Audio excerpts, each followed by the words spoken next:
Hey guys, എൻ്റെ സബ്സ്ക്രൈബേഴ്സായ കുഞ്ഞു goal കീപ്പേഴ്സിനും ഫുട്ബോളേഴ്സിനും football ഫാൻസിനും എല്ലാം സുഖമാണെന്ന് വിശ്വസിക്കുന്നു.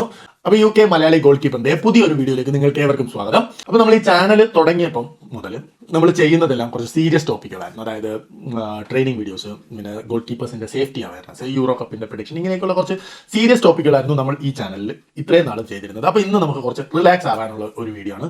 അതായത് കുറച്ച് ഇൻട്രസ്റ്റിംഗ് ഫണ്ണി കാര്യങ്ങളാണ് UK പ്രൊഫഷണൽ ഫുട്ബോൾ ടീമുകൾ ഏർപ്പെടുത്തിയിട്ടുള്ള ഫൈൻ ലിസ്റ്റിനെ പറ്റിയാണ്. എല്ലാ ക്ലബ്ബുകൾക്കും പ്ലേയേഴ്സിന് വേണ്ടിയിട്ട് ഒരു സെറ്റ് ഓഫ് റൂൾസ് ഉണ്ട്. അപ്പോൾ നമ്മൾ ഈ ഒരു ക്ലബിന്റെ ഭാഗമായിട്ട് നമ്മൾ കളിക്കുമ്പോൾ നമ്മൾ ഈ റൂൾസ് ഒക്കെ ഫോളോ ചെയ്യണം.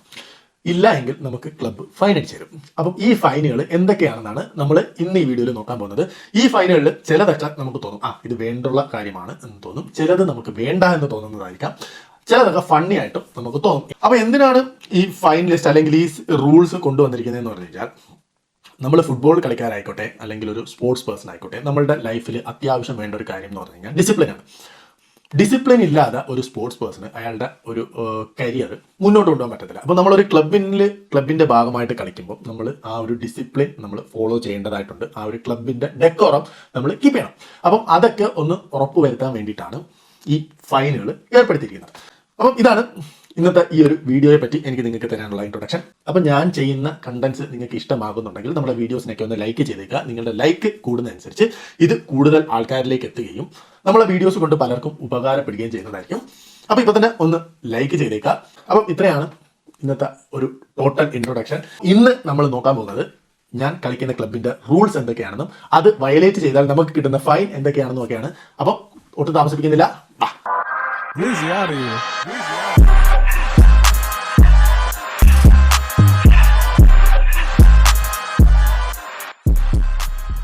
അപ്പം ഞാൻ പല വീഡിയോയിലും പറഞ്ഞിട്ടുണ്ട്, ഞാൻ ആദ്യം കളിച്ചിരുന്നത് ഒരു അമച്ചർ ക്ലബ്ബിലായിരുന്നു. അവിടെ ഇങ്ങനത്തെ ഫൈനും കാര്യങ്ങളൊന്നും ഇല്ലായിരുന്നു കേട്ടോ. ഞാൻ ഈ ഒരു കരിയർ പ്രൊഫഷണലായിട്ട് സ്റ്റാർട്ട് ചെയ്ത് ഈ ഒരു ക്ലബ്ബിലേക്ക് വന്നപ്പോഴാണ് ഈ ഒരു ഫൈൻ ലിസ്റ്റിനെ പറ്റി അറിയുന്നത്. അപ്പോൾ ഈ റൂൾസ് എന്ന് പറയുന്നത് ഓരോ ക്ലബ്ബ് അനുസരിച്ച് മാറും. എന്നാലും ഒരു ബേസിക് കാര്യങ്ങളൊക്കെ എല്ലായിടത്തും സെയിം തന്നെയായിരിക്കും. ചില റൂളുകൾ അങ്ങോട്ടും ഇങ്ങോട്ടും മാറുകയും ചെയ്യും. ഇത് പ്രൊഫഷണൽ ഫുട്ബോളിലെ ഏറ്റവും താഴത്തെ ലെവൽ മുതൽ അന്ന് ടോപ്പ് പ്രീമിയർ ലീഗ് ക്ലബ്ബുകൾ വരെ ഫോളോ ചെയ്യുന്ന ഒരു സിസ്റ്റമാണ്. അപ്പോൾ ഈ ഫൈനുകളെല്ലാം രണ്ട് രീതിയിൽ നമുക്ക് കൊടുക്കാം. ഒന്നുകിൽ നമുക്ക് ഇപ്പം ഫൈൻ അടിച്ച തുക കൊടുക്കാം, ഇല്ലെങ്കിൽ ഞങ്ങളുടെ ക്ലബ്ബിൽ ഒരു സ്പിന്നിങ് വീലുണ്ട്. സ്പിന്നിങ് വീലിന് പല ഓപ്ഷൻസ് ഉണ്ട്. അതായത് ചിലപ്പോൾ നമുക്ക് ഫൈൻ എഴുതി തള്ളാം, ചിലത് ഫൈൻ ഡബിൾ ആവും, ചിലതിൻ്റെ ഫൈൻ ചിലപ്പോൾ ട്രിപ്പിൾ ആവും. കാര്യം എന്ന് വെച്ചാൽ 5 പൗണ്ട് കൊടുക്കേണ്ടി വരും, ചിലപ്പോൾ 15 പൗണ്ട് കൊടുക്കേണ്ടി വരും. അതല്ലെങ്കിൽ ചിലപ്പോൾ നമ്മളുടെ ഫൈൻ ക്യാപ്റ്റൻ്റെ തലയിലേക്ക് ഇട്ട് കൊടുക്കാം. പിന്നെ അതുപോലെ തന്നെ ചിലപ്പോൾ നമുക്ക് ബിയർ കിട്ടും. അങ്ങനെയൊക്കെയുള്ള പല പല ഓപ്ഷനുകളുണ്ട്. അപ്പോൾ ഒന്നുകിൽ സ്പിന്നിങ് വീല് കറക്കി ഇത് സെറ്റിൽ ചെയ്യാം, ഇല്ലെങ്കിൽ നമുക്ക് പൈസ കൊടുത്ത് തന്നെ സെറ്റിൽ ചെയ്യാം. അപ്പോൾ ഈ പൈസ ക്ലബ്ബുകൾ അവരുടെ പല ആക്ടിവിറ്റീസിനായിട്ട് ഉപയോഗിക്കും. വലിയ തുകയൊന്നുമില്ല, എന്നാലും മെയിൻലി നമ്മളുടെ ആ ഒരു ഡിസിപ്ലിൻ കീപ്പ് ചെയ്യാൻ വേണ്ടിയിട്ട് മാത്രം ചെയ്യുന്ന ഒരു പരിപാടിയാണ്. അപ്പം ഇതിൽ ഒന്നാമത്തെ റൂൾ എന്ന് പറഞ്ഞു കഴിഞ്ഞാൽ late on A match day. അപ്പം അത് നമുക്ക് വേണ്ടുള്ള ഒരു കാര്യമാണ്. കളിക്ക് ഞാൻ നേരത്തെ പറഞ്ഞ 1.25 മണിക്കൂർ മുമ്പ് എല്ലാ പ്ലേയേഴ്സും പ്രസന്റ് ആയിരിക്കണം എന്നാണ് റൂള്. അതിനുശേഷം വരുന്ന ആൾക്കാർക്ക് സാറ്റർഡേസിലെ കളിയിലാണെങ്കിൽ 5 പൗണ്ടും, മിഡ് വീക്കിലെ ഗെയിം ചൊവ്വാഴ്ചകളുടെ നൈറ്റ് മാച്ച് ആണെങ്കിൽ 2 പൗണ്ടുമാണ് ഫൈൻ. പൗണ്ടിന്റെ കാര്യം പറയുമ്പോൾ ഇന്നത്തെ നിലവിലത്തെ റേറ്റ് പൗണ്ടിന് 1 പൗണ്ടിന് നാട്ടിൽ 106 രൂപയാണ്. പക്ഷേ UK കണക്ക് കൂട്ടാനുള്ള എളുപ്പത്തിന് 100 കാൽക്കുലേറ്റ് ചെയ്യും. അപ്പം 5 പൗണ്ട് എന്ന് പറഞ്ഞു കഴിഞ്ഞാൽ ഇൻറ്റു 100 500 പൗണ്ടാണ്. ഇതിനെന്താ കാര്യം എന്ന് പറഞ്ഞു കഴിഞ്ഞാൽ, മിഡ് വീക്കിൽ പലരും ജോലിയും അങ്ങനത്തെ കാര്യങ്ങളൊക്കെ ഉള്ള ആൾക്കാരുണ്ടാവും. അപ്പോൾ അങ്ങനെയുള്ളവർക്ക് എത്തിപ്പെടണമെങ്കിൽ കുറച്ച് ബുദ്ധിമുട്ടായിരിക്കും. അതുകൊണ്ടാണ് മിഡ് വീക്കിലെ ഗെയിമിന് ഫൈൻ കുറച്ചേക്കുന്നത്.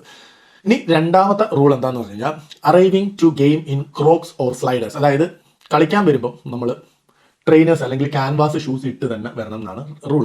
നമ്മൾ ആ സമയത്ത് ക്രോക്സോ അല്ലെങ്കിൽ സ്ലൈഡേഴ്സോ പോലുള്ള ചെരുപ്പുകളൊക്കെ ഇട്ട് വരുന്നത് 2 പൗണ്ടാണ് ഫൈൻ, അതായത് 200 രൂപയാണ് ഫൈൻ. ഇനി മൂന്നാമത്തത് ഡേർട്ടി ബൂട്ട്സ്. ഈ റൂൾ ബുക്കിൽ എനിക്ക് ഏറ്റവും ഇഷ്ടപ്പെട്ട ഒരു റൂളാണ് ഡേർട്ടി ബൂട്ട്സ്. നമ്മളുടെ കിറ്റ് എപ്പോഴും ക്ലീൻ ആക്കി വെക്കുക. ഞാൻ നാട്ടിലൊക്കെ കളിക്കുന്ന സമയത്ത്, ഞാൻ നാട്ടിലുള്ള എല്ലാവരുടെയും കാര്യമല്ല പറയുന്നത്, മിക്ക പ്ലേയേഴ്സും ഈ കളി കഴിഞ്ഞിട്ട് സോക്സ് ചുരുട്ടി ബൂട്ടിനകത്ത് കയറ്റി വയ്ക്കുന്ന പരിപാടിയുണ്ട്. എന്നിട്ട് ഇത് പിറ്റേ ദിവസത്തെ കളിക്ക് എടുത്തുകൊണ്ട് വരുത്തുള്ളൂ. അപ്പോൾ വരുമ്പോഴത്തേക്കും എന്ന് പറഞ്ഞു കഴിഞ്ഞാൽ നല്ല വൃത്തികെട്ട സ്മെല്ലായിരിക്കും.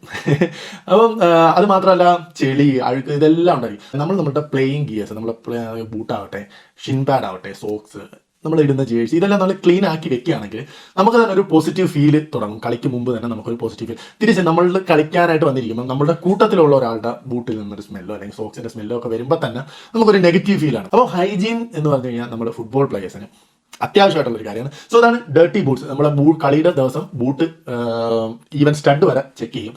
അപ്പം അത് ക്ലീൻ അല്ല എങ്കിൽ നമുക്ക് 2 പൗണ്ട്, അതായത് 200 രൂപയാണ് ഫൈൻ. നാലാമത്തെ റൂൾ എന്താണെന്ന് വെച്ചാൽ no training without informing gaffer. Gaffer means coach ആണ് കേട്ടോ. അതായത് നമ്മൾ കോച്ചിന്റെ അടുത്ത് ഇൻഫോം ചെയ്യാതെ ട്രെയിനിങ് മിസ്സാക്കി കഴിഞ്ഞാൽ നമുക്ക് 2 പൗണ്ടാണ് fine. No shower after a game. അതായത് എല്ലാ തവണയും കളി കഴിഞ്ഞതിന് ശേഷം നമ്മൾ കുളിക്കണം എന്ന് നിർബന്ധമുണ്ട്. നാട്ടിൽ ഒരുപാട് കുളിക്കാത്ത ഫുട്ബോൾ പ്ലേയേഴ്സ് ഉണ്ട്, അവർക്കൊക്കെ സ്ഥിരം ഫൈൻ അടിക്കുന്ന കാര്യമാണ്. മാസത്തിൽ 2 തവണ കുളിച്ചാൽ എനിക്ക് ജലദോഷം വന്നിടും. നിങ്ങളുടെ കുളിക്കാത്ത ഫുട്ബോൾ ഫ്രണ്ടിനെ കമന്റ് ബോക്സിൽ ഒന്ന് മെൻഷൻ ചെയ്തേക്കുക. ഞാൻ നേരത്തെ പറഞ്ഞ പോലെ ഫുട്ബോൾ പ്ലേയേഴ്സിന് ഹൈജീൻ, ഫുട്ബോൾ പ്ലേയേഴ്സ് എന്നല്ല എല്ലാ മനുഷ്യർക്കും ബേസിക് ആയിട്ട് വേണ്ട ഒരു കാര്യമാണ് ഹൈജീൻ. അപ്പോൾ നമ്മൾ കളിക്ക് ശേഷം നമ്മൾ നല്ല രീതിയിൽ വിയർത്തിരിക്കും, അങ്ങനെയൊക്കെ ഇരിക്കും. ഞാൻ നാട്ടിൽ ഒരുപാട് കുട്ടികളടുത്ത് പറഞ്ഞിട്ടുള്ള ഒരു കാര്യമാണ്, പലരും കളിച്ച് വിയർത്തതിന് ശേഷം ആ ജേഴ്സി ഇട്ട് തിരിച്ച് വീട്ടിൽ പോകും. പലരും പോകുന്നത് ബൈക്കിലും അങ്ങനെയൊക്കെ, കാറ്റ് നല്ല രീതിയിൽ നെഞ്ചത്തല്ല. അപ്പോൾ എന്താ പറ്റുന്നതെന്ന് പറഞ്ഞാൽ നിങ്ങൾ ഈ വിയർത്ത ജേഴ്സി ഇട്ടുകൊണ്ട് നിങ്ങൾ യാത്ര ചെയ്യുന്ന സമയത്ത് നിങ്ങളുടെ നെഞ്ചിൽ കാറ്റടിച്ചിട്ട് നിങ്ങൾക്ക് കഫക്കെട്ട് ഉണ്ടാവാനായിട്ടുള്ള ഒരു സാധ്യതയുണ്ട്. ഞാൻ എപ്പോഴും എൻ്റെ കൂടെ ട്രെയിൻ ചെയ്യുന്ന ജൂനിയർ പ്ലേയേഴ്സിനോടാണ് പറഞ്ഞിട്ടുള്ളത്, നിങ്ങൾ ട്രെയിനിങ് അല്ലെങ്കിൽ കളിക്കാൻ വരുമ്പോൾ എക്സ്ട്രാ ഒരു ടീഷർട്ടോ അല്ലെങ്കിൽ ഒരു എക്സ്ട്രാ ജോഡി ഡ്രസ്സും കൂടെ കരുതുക. കാര്യം ഈ വിയർത്ത സാധനം ഇട്ടിട്ട് പോയി കഴിഞ്ഞാൽ നിങ്ങൾക്ക് ഒരുപാട് ആരോഗ്യ പ്രശ്നങ്ങളുണ്ടാവും.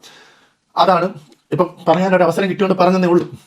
അപ്പം ഇതാണ് വേറൊരു കാര്യം, അതായത് no showers after a game. അപ്പം കളിക്ക് ശേഷം കുളിച്ചില്ല എങ്കിൽ 5 പൗണ്ടാണ് ഫൈൻ കേട്ടോ. അത് ഭയങ്കര ഇമ്പോർട്ടൻ്റ് ആയതുകൊണ്ടാണ് കൂട്ടിയിട്ടേക്കുന്നത്. ഇനി അടുത്തത് നോ ടവൽ. കുളിക്കുന്ന സമയത്ത് ടവൽ കൊണ്ടുവന്നില്ലെങ്കിൽ 2 പൗണ്ടാണ്. ഇനി അടുത്തത് മിസ്സിംഗ് എക്യുപ്മെന്റ്സ്. നമ്മളുടെ ഏതെങ്കിലും കാര്യങ്ങൾ, അതിപ്പം ബൂട്ടായിക്കോട്ടെ അല്ലെങ്കിൽ ഷിൻ ഗാർഡ് ആയിക്കോട്ടെ, എന്തെങ്കിലും നമ്മളുടെ ബിലോങ്ങിങ്സ് നമ്മൾ ട്രെയിനിങ് ഗ്രൗണ്ടിലോ അല്ലെങ്കിൽ ഡ്രസ്സിംഗ് റൂമിലോ വിട്ടിട്ട് പോവുകയാണെങ്കിൽ ഒരു ഐറ്റത്തിന് 2 പൗണ്ട് വെച്ചാണ് ഫൈൻ അടിക്കുന്നത്. Not staying for a drink after game. അതായത് നമ്മുടെ ഈ പ്രൊഫഷണൽ ക്ലബ്ബുകൾ എന്ന് പറയുമ്പോഴത്തേക്കും അവർക്ക് ഒരു ലെവലിൽ നിന്ന് അടുത്ത ലെവലിലേക്ക് പോകണമെങ്കിൽ ഒരു ക്ലബ്ബ് പാലിക്കേണ്ട കുറച്ച് റൂളുകളുണ്ട്. അതായത് ക്ലബിന്റെ കുറച്ച് ഫെസിലിറ്റീസ് ഉണ്ട്.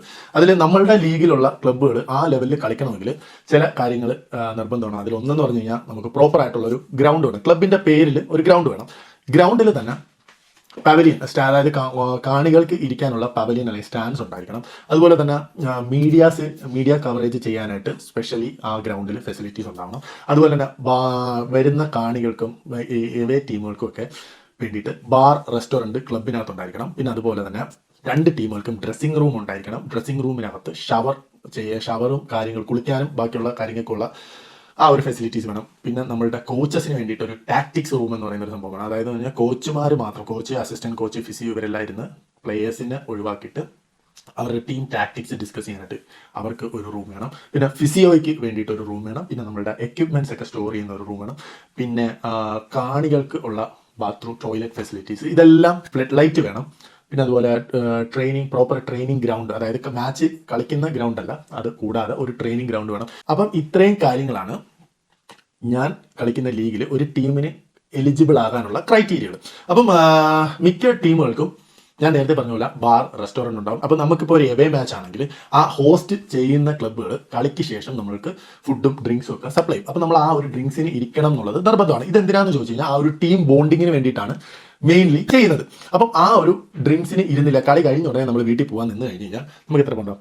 3 പൗണ്ടാണ് നമുക്ക് ഫൈൻ അടിക്കുന്നത്. അപ്പം നമ്മൾ കളി കഴിഞ്ഞതിന് ശേഷം നമ്മുടെ പ്ലേയേഴ്സും എല്ലാം ആയിട്ട് ഇരുന്ന് സംസാരിച്ച് കുറച്ച് കാര്യങ്ങളൊക്കെ ഫുഡൊക്കെ കഴിച്ചതിന് ശേഷം മാത്രമേ വീട്ടിൽ പോകാവൂ.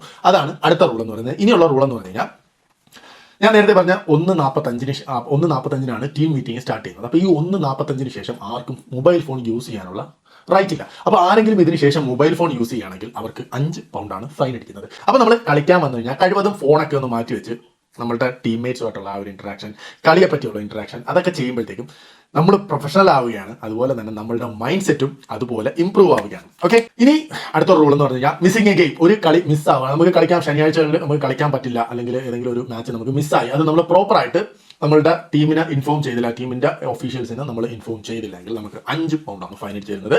അടുത്ത റൂൾ അതാണ്. ഇനി not attending a team night out. ഇത് എല്ലാ മാസവും നടക്കുന്ന ഒരു കാര്യമാണ്. അതായത് നമ്മളുടെ ടീമിലെ പ്ലേയേഴ്സും കോച്ചുമാരും എല്ലാം കൂടെ ഒരു ദിവസം സിറ്റിയിൽ പോയി അടിച്ചു പൊളിക്കുന്ന ഒരു ദിവസമുണ്ട്. അതായത് അത് പബ്ബിലാവാം, വെള്ളമടിക്കാം, പിന്നെ നൈറ്റ് ക്ലബ്ബുകൾ, ഇങ്ങനെയൊക്കെയുള്ള ഒരുപാട് പരിപാടികളുണ്ട്. ടീം ബോണ്ടിങ് കൂട്ടാൻ സഹായിക്കുന്ന ഒരു കാര്യമാണ്. അപ്പം അങ്ങനെയുള്ള നൈറ്റ് ഔട്ടുകൾ നമ്മൾ മിസ് ചെയ്ത് കഴിഞ്ഞാൽ നമുക്ക് 5 പൗണ്ടാണ് ഫൈൻ അടിച്ചിരുന്നത്. ഇനി നോ ട്രാക്ക് സ്യൂട്ട് എന്ന് പറയുമ്പോൾ നമ്മൾ കളിക്കാനായിട്ട് വരുന്ന ദിവസം നമുക്ക് ഷോർട്സ്, ജീൻസ്, അതുപോലെ പാൻസ്, ഷർട്ട് ഇതൊന്നും ഇട്ടിട്ട് വരാൻ പറ്റില്ല. ഒന്നെങ്കിൽ നമ്മൾ ക്ലബ്ബ് നമുക്ക് ട്രാക്ക് സൂട്ടുകൾ പ്രൊവൈഡ് ചെയ്തിട്ടുണ്ടായിരിക്കും, ഇല്ലെങ്കിൽ നമ്മൾ നമ്മളുടെ രീതിയിലുള്ള ട്രാക്ക് സൂട്ടുകൾ ഇട്ട് വേണം നമ്മൾ മാച്ച് ഡേയിലെത്താൻ. ഇതല്ലാണ്ട് നമ്മൾ ചെയ്ത് കഴിഞ്ഞാൽ നമുക്ക് 2 പൗണ്ട് ഫൈൻ അടിച്ചു തരുന്നതാണ്. ഇനി അടുത്ത റൂൾ എന്താന്ന് പറഞ്ഞു കഴിഞ്ഞാൽ ന്യൂ ബൂട്ട്സ്. അതായത് നമ്മൾ മാച്ച് ഡേയുടെ അന്ന് പുതിയ ബൂട്ട് ഇട്ട് കഴിഞ്ഞാൽ നമുക്ക് 5 പൗണ്ടാണ് ഫൈൻ അടിച്ചു തരുന്നത്. ഇതെന്തിനാന്ന് പറഞ്ഞു കഴിഞ്ഞാൽ നമ്മൾ പുതിയ ബൂട്ടുകൾ യൂസ് ചെയ്യുമ്പോൾ പലർക്കും നമ്മുടെ കാല് പൊട്ടാനും കാലിൽ വേദന എടുത്തിട്ട് നമ്മുടെ ആ ഒരു പെർഫോമൻസ്, നമ്മുടെ ആ ഒരു പ്രോപ്പർ ലെവലിലേക്ക് എത്തത്തില്ല. ഇതൊക്കെ അവോയ്ഡ് ചെയ്യാൻ വേണ്ടിയിട്ടാണ് ഈ ഒരു റൂള് കൊണ്ടുവന്നിരിക്കുന്നത്. പുതിയ ബൂട്ടുകൾ മാച്ച് ദിവസം നമുക്ക് ഉപയോഗിക്കാൻ പറ്റത്തില്ല. അത് നമ്മൾ ട്രെയിനിങ്ങിനൊക്കെ ഇട്ട് നമ്മളൊന്ന് റെഡിയാക്കി എടുത്തിട്ട് വേണം നമ്മൾ മാച്ച് ഡേയിൽ ഒരു ബൂട്ട് ഉപയോഗിക്കാൻ. അപ്പോൾ ന്യൂ ബൂട്ട്സ് മാച്ച് ഡേയിൽ ഉപയോഗിച്ച് കഴിഞ്ഞാൽ 5 പൗണ്ടാണ് നിങ്ങൾക്ക് ഫൈൻ അടിച്ച് തരുന്നത്. ഇനി ഗെറ്റിംഗ് മെഗ്ഡ്, അതൊരു ഫണ്ണി ആയിട്ടുള്ള കാര്യമാണ്. അതായത് നമ്മൾ മാച്ച് സമയത്ത് നമ്മൾ ആരെങ്കിലും നടയിട്ടാൽ നട്ട്മെഗ് ചെയ്ത് കഴിഞ്ഞാൽ നമുക്ക് 3 പൗണ്ട് ക്ലബ്ബ് ഫൈൻ അടിച്ച് തരും. അതുകൊണ്ട് നട വീഴാതെ സൂക്ഷിക്കുക, ഇല്ലെങ്കിൽ കാശ് പോകും. ഓക്കെ, ഉള്ളത് കുറച്ച് ഫണ്ണി ആയിട്ടുള്ള റൂളുകളാണ്. അതിൽ ഒന്നാമത്തെന്ന് പറഞ്ഞാൽ പീ ഇൻ ദ ഷവർ. നമ്മൾക്ക് ചില ആൾക്കാർക്കുള്ള ഒരു പ്രശ്നമാണ് കുളിക്കുന്നതിൻ്റെ ഇടയിൽ മൂത്രമൊഴിക്കുക എന്നുള്ളത്. അപ്പം ഞാൻ പറഞ്ഞു നമ്മളുടെ ഡ്രസ്സിംഗ് റൂമിൽ നമുക്ക് കുളിക്കാനായിട്ടുള്ള ഫെസിലിറ്റീസ് ഉണ്ടാവും. അതെന്ന് പറഞ്ഞു കഴിഞ്ഞാൽ ക്ലോസ്ഡ് ആയിട്ടായിരിക്കില്ല കേട്ടോ. എല്ലാവരും ഒരുമിച്ച് ഓപ്പൺ ആയിട്ട് ഒരുപാട് ഷവേഴ്സ് ഇങ്ങനെ നിരന്ന് കാണും. അപ്പോൾ ഇതിനകത്ത് നിന്ന് വേണം നമ്മൾ കുളിക്കാൻ. ചില ആൾക്കാർ ഈ കുളിക്കുന്ന സമയത്ത് പാസ് ചെയ്യാറുണ്ട്. അപ്പം ഇങ്ങനെ ചെയ്യുന്നത് ശ്രദ്ധയിൽപ്പെട്ട് കഴിഞ്ഞാൽ നമുക്ക് 5 പൗണ്ടാണ് ഫൈൻ അടിച്ച് തരുന്നത്. അതുകൊണ്ട് ആ കാര്യം നമ്മൾ പ്രത്യേകം ശ്രദ്ധിക്കണം. പിന്നെ അടുത്തത്, കുളിക്കുന്ന സമയത്ത് നോ ഷവർ ജെൽ കൊണ്ടുവന്നിട്ടില്ലെങ്കിൽ 3 പൗണ്ട്. അപ്പം അതാണ്, ഷവർ ജെൽ ഇല്ലെങ്കിൽ നിങ്ങൾക്ക് 3 പൗണ്ട് ആണ് ഫൈൻ അടിച്ചിരുന്നത്. വേറെ ആരുടേതും യൂസ് ചെയ്യാൻ പറ്റില്ല. ഇനി ബ്ലെയിം ഫോർ ടീം ബസ്. അതായത് നമ്മൾ എവേ മാച്ചസിന് പോകുമ്പോൾ ടീം ബസ്സിലാണ് പോകുന്നത്. നമ്മൾ ലേറ്റ് ആവുന്ന ഓരോ മിനിറ്റിനും ഓരോ പൗണ്ട് വെച്ചാണ് നമുക്ക് കൂടിക്കൊണ്ടിരിക്കുന്നത്. അപ്പോൾ 1 മണിക്കൂറൊക്കെ നമ്മൾ ലേറ്റ് ആയി കഴിഞ്ഞ് കഴിഞ്ഞാൽ നമുക്ക് 60 പൗണ്ടാണ്, അതായത് 6000 രൂപ, ഇന്ത്യൻ റുപ്പി 6000 രൂപയ്ക്ക് മുകളിലാണ് നമുക്ക് ഫൈൻ കിട്ടുന്നത്. അത് വളരെ അത്യാവശ്യമായിട്ടുള്ളൊരു റൂളായിട്ടാണ് എനിക്ക് തോന്നിയിട്ടുള്ളത്. ഇനി ഉള്ളൊരു ഇൻട്രസ്റ്റിംഗ് റൂൾ എന്താണെന്ന് വെച്ച് കഴിഞ്ഞാൽ സെൽഫ് ഗോൾ. നമ്മുടെ സെൽഫ് ഗോൾ അടിച്ചു കഴിഞ്ഞാൽ നമുക്ക് ആ അടിക്കുന്ന ആൾക്ക് 2 പൗണ്ടാണ് ഫൈൻ. പിന്നെ ലാസ്റ്റ് റൂൾ എന്ന് പറഞ്ഞാൽ റെഡ് കാർഡ് കിട്ടി കഴിഞ്ഞാൽ നമുക്ക് 2 പൗണ്ടാണ് ഫൈൻ. അതുകൊണ്ട് കഴിവതും നമ്മൾ റെഡ് കാർഡ് വാങ്ങിക്കാതിരിക്കുക. അനാവശ്യമായിട്ടുള്ള റെഡ് കാർഡുകളിൽ പോയി ചാടാതിരിക്കാൻ വേണ്ടിയിട്ടാണ് ഇങ്ങനെ ഒരു റൂൾ കൊണ്ടുവന്നിരിക്കുന്നത്. നിങ്ങൾ ഒരു കളിയിൽ റെഡ് കാർഡ് വാങ്ങിച്ചു കഴിഞ്ഞാൽ നിങ്ങൾക്ക് മാച്ച് സസ്പെൻഷൻ മാത്രമാണ് കിട്ടുന്നത്. 2 പൗണ്ട് നിങ്ങളുടെ ക്ലബ്ബും കൂടെ നിങ്ങൾക്ക് ഫൈൻ അടിച്ച് തരുന്നതാണ്. അപ്പം ഇത്രയാണ് നമ്മളുടെ റൂൾ ബുക്കിലുള്ള റൂൾസ് എന്ന് പറയുന്നത്. ഈ 21 റൂളുകളിൽ ഏതെങ്കിലും ഒന്ന് തെറ്റിച്ച് കഴിഞ്ഞാൽ നിങ്ങൾക്ക് ഫൈൻ കിട്ടുന്നതായിരിക്കും.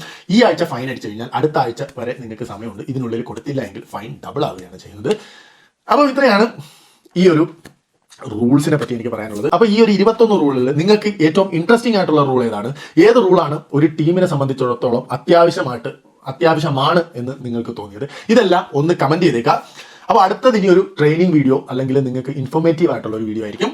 അപ്പോൾ ഇന്ന് നമ്മൾ ഈ ഒരു വീഡിയോ ഒരു റിലാക്സ് മൂഡിൽ ഇരുന്നുകൊണ്ട് ഞാൻ ചെയ്തതാണ്. അപ്പം ഈ ശനിയാഴ്ച, അതായത് ഓഗസ്റ്റ് 10-ാം തീയതി എൻ്റെ സീസൺ സ്റ്റാർട്ട് ചെയ്യുകയാണ്. പിന്നെ എനിക്ക് നിങ്ങൾക്ക് തരാനുള്ള ഒരു അപ്ഡേറ്റ് എന്ന് പറഞ്ഞു കഴിഞ്ഞാൽ അത് ഒരു അൺഒഫീഷ്യൽ അപ്ഡേറ്റ് ആണ്. നിലവിൽ ഞാൻ കളിച്ചുകൊണ്ടിരിക്കുന്ന ടീമിൽ നിന്നും ഞാൻ ട്രാൻസ്ഫർ ആവാനുള്ള സാധ്യതയുണ്ട്. വേറൊരു ടീമുമായിട്ടുള്ള ഒരു ഇനിഷ്യൽ ടോക്ക് നടന്നുകൊണ്ടിരിക്കുകയാണ്. ഇതേവരെ സൈനിങ്ങും കാര്യങ്ങളെ പറ്റിയൊന്നും ആയിട്ടില്ല. അതുകൊണ്ട് ഒഫീഷ്യലി ഡിക്ലെയർ ആയിട്ടില്ല. ഒഫീഷ്യലി അത് ഡിക്ലെയർ ആകുമ്പോൾ ഞാൻ എൻ്റെ ഇൻസ്റ്റാഗ്രാം പേജ് വഴി നിങ്ങളെ അറിയിക്കുന്നതായിരിക്കും. അപ്പോൾ ഇത്രയാണ് ഇന്നത്തെ ഈ ഒരു വീഡിയോ നിങ്ങൾക്ക് ഇഷ്ടമായെങ്കിൽ ഒന്ന് ലൈക്ക് ചെയ്തേക്കുക. നമ്മളുടെ വീഡിയോസിനൊക്കെ വ്യൂസ് ഒരുപാട് താഴെയാണ്. കാര്യം ചാനൽ ഞാൻ ആരെയും ബ്ലെയിം ചെയ്തില്ല. കാര്യം ചാനൽ സ്റ്റാർട്ട് ചെയ്തതേ ഉള്ളൂ. ഏതാണ്ട് ഒരു 450 സബ്സ്ക്രൈബേഴ്സ് ആയതേ ഉള്ളൂ. പക്ഷേ എൻ്റെ ആ ഒരു വിഷൻ എന്ന് പറഞ്ഞു കഴിഞ്ഞാൽ വളർന്നു വരുന്ന ഗോൾ കീപ്പേഴ്സിന് ഹെൽപ്ഫുൾ ആയിട്ടുള്ള വീഡിയോസ് ചെയ്യണം എന്നുള്ളതാണ്. അപ്പം അത് കൂടുതൽ ആൾക്കാരിലേക്ക് എത്തുന്നു, അവർക്ക് അതുകൊണ്ട് ഉപകാരപ്പെടുന്നു എന്നറിയുമ്പോൾ ഒരുപാട് സന്തോഷമുണ്ട്. നിങ്ങളെയും ഞാൻ എൻ്റെ ആ ഒരു ശ്രമത്തിന് പങ്കാളികളാക്കുകയാണ്. നിങ്ങൾ ലൈക്ക് ചെയ്താൽ മാത്രം മതി. നിങ്ങളുടെ ലൈക്ക് കൂടുന്നതനുസരിച്ച് നമ്മുടെ യൂട്യൂബ് അൽഗോരിതം ഇത് കൂടുതൽ ആൾക്കാരിലേക്ക് എത്തിക്കുന്നതായിരിക്കും. അപ്പം ഒരുപാട് പേര് യൂട്യൂബിൽ ഈ ഫുട്ബോൾ ട്രെയിനിങ്ങിൻ്റെ വീഡിയോസൊക്കെ സെർച്ച് ചെയ്യുന്ന അവസരമാണ്. അവരിലേക്കൊക്കെ ഈ ഒരു വീഡിയോ എത്തും. അതുവഴി അവർക്ക് ഉപകാരപ്പെടും. അപ്പോൾ ഇത്രയാണ് ഇന്നത്തെ ഈ ഒരു വീഡിയോ. നമുക്ക് അടുത്ത വീഡിയോ കാണാം. അതുവരേക്കും ബൈ ബൈ.